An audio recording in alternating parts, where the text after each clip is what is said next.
नमस्कार, voice of Indian laws में सभी का स्वागत है। तो आज हम बात करने वाले हैं एक बहुत ही जरूरी कानूनी बदलाव के बारे में। ये है भारतीय नागरिक सुरक्षा संहिता या BNSS 2023। जी हाँ, ये हमारे देश का नया क्रिमिनल प्रोसीजर कोड है।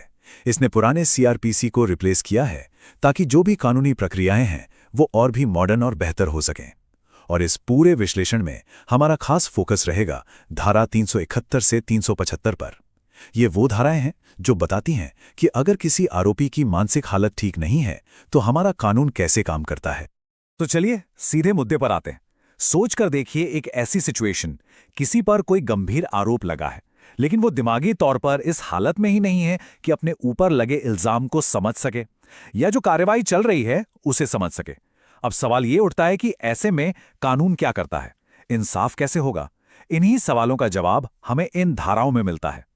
तो इन सवालों के जवाब को समझने के लिए चलिए एक तरह के प्रोसीजरल जर्नी पर चलते हैं। सबसे पहले BNSS का एक छोटा सा परिचय लेंगे, फिर देखेंगे कि क्या सुनवाई शुरू हो सकती है भी या नहीं। उसके बाद अपराध के वक्त आरोपी की क्या हालत थी ये जानेंगे, फिर फैसले के बाद क्या होता है, और आखिर में हम ये समझेंगे कि ये धाराएं इतनी जरूरी क्यों है। ठीक है, तो अपनी इस यात्रा के पहले पड़ाव से शुरू करते हैं, जो है BNSS 2023 का एक छोटा सा इंट्रोडक्शन। तो देखिए, भारतीय नागरिक सुरक्षा संहिता 2023 ये असल में भारत में क्रिमिनल लॉ को लागू करने की जो प्रक्रिया है उसका नया मेन कानून है। इसका सीधा सा मकसद है कानूनी प्रोसेस को आसान बनाना। लेकिन इसकी जो धाराएं 371 से 375 है ना, वो कुछ बहुत खास करती हैं। वो ये पक्का करती हैं कि उन लोगों के साथ भी इंसाफ हो जो दिमागी तौर पर ट्रायल फेस करने की हालत में नहीं है। और इससे पता चलता है कि हमारा कानून सिर्फ सजा देने पर ही नहीं बल्कि इंसानी मूल्यों पर भी कितना जोर देता है।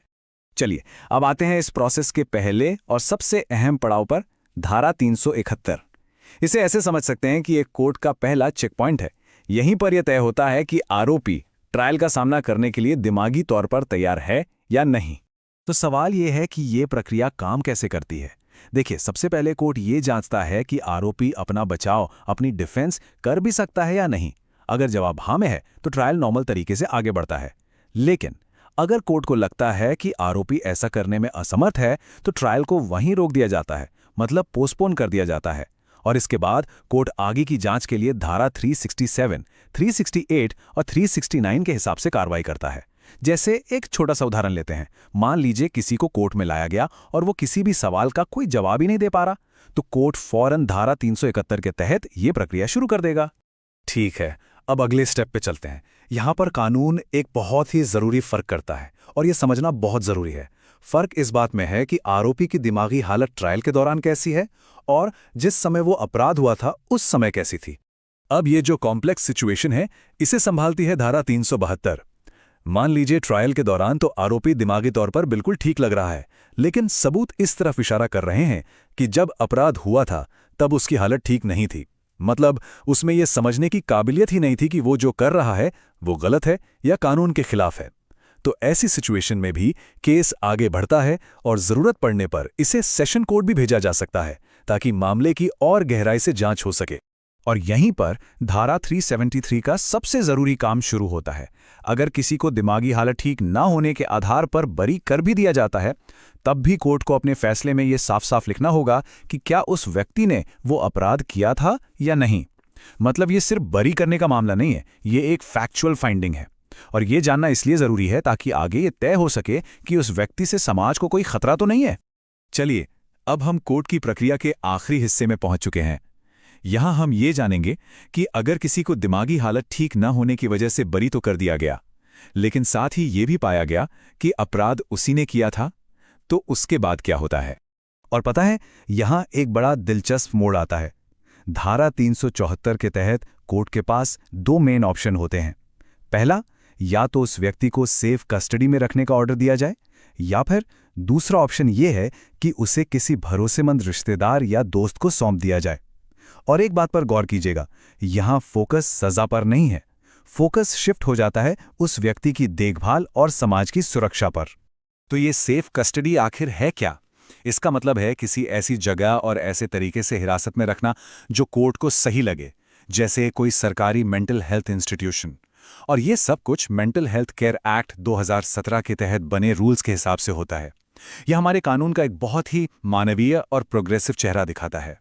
और हाँ, अगर उस व्यक्ति को किसी रिश्तेदार को सौंपा जाता है तो उसके लिए भी बड़ी सख्त शर्तें हैं।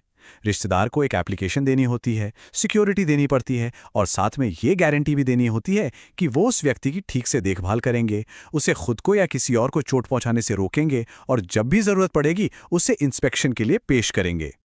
और आखिर में आती है धारा 375। देखिए, ये एक जरूरी एडमिनिस्ट्रेटिव प्रोविजन है। ये राज्य सरकार को ये पावर देती है कि वो जेल के किसी सीनियर अफसर को इन धाराओं के तहत हिरासत में लिए गए लोगों के मामले संभालने की शक्ति दे सके।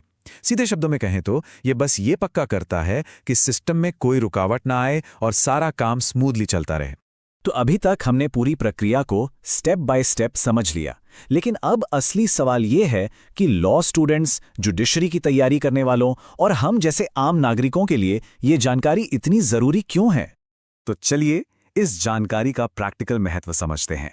जो लॉ स्टूडेंट्स हैं, उनके लिए ये मानसिक रूप से बीमार आरोपियों की पूरी प्रक्रिया को समझने में मदद करता है। एग्जाम में अक्सर धारा 371 और 372 के बीच का जो बारीक सा फर्क है वो पूछ लिया जाता है। जो जुडिशरी एस्पिरेंट्स हैं, उनके लिए धारा 374 की शर्तें और बरी होने के बाद का प्रोसीजर जानना बहुत जरूरी है। केस स्टडी पर आधारित सवाल आ सकते हैं और जहां तक आम नागरिकों की बात है तो उनके लिए ये जानना जरूरी है कि हमारे कानून में मेंटल हेल्थ से जुड़े मामलों के लिए एक खास और मानवीय प्रक्रिया है, एक ऐसा सिस्टम जो न्याय और देखभाल दोनों को बराबर तवज्जो देता है। तो चलिए अब इस पूरे विश्लेषण को समअप करते हैं और इसके जो मूल सिद्धांत हैं उन पर एक नजर डालते हैं। तो हमारी आज की इस पूरी जर्नी का सार क्या निकला? सबसे पहले असेसमेंट होता है, क्या ट्रायल हो सकता है। फिर इन्वेस्टिगेशन होती है, अपराध के वक्त दिमागी हालत क्या थी। इसके बाद होती है फाइंडिंग, क्या उस व्यक्ति ने सच में वो काम किया था। फिर आता है एक्शन, बरी होने के बाद क्या होगा। और आखिर में एडमिनिस्ट्रेशन, ये देखना कि सिस्टम ठीक से काम करे। तो ये एक बहुत ही लॉजिकल और सिस्टमैटिक प्रक्रिया है जो हर कदम पर फेयरनेस बनाए रखने के लिए डिजाइन की गई है।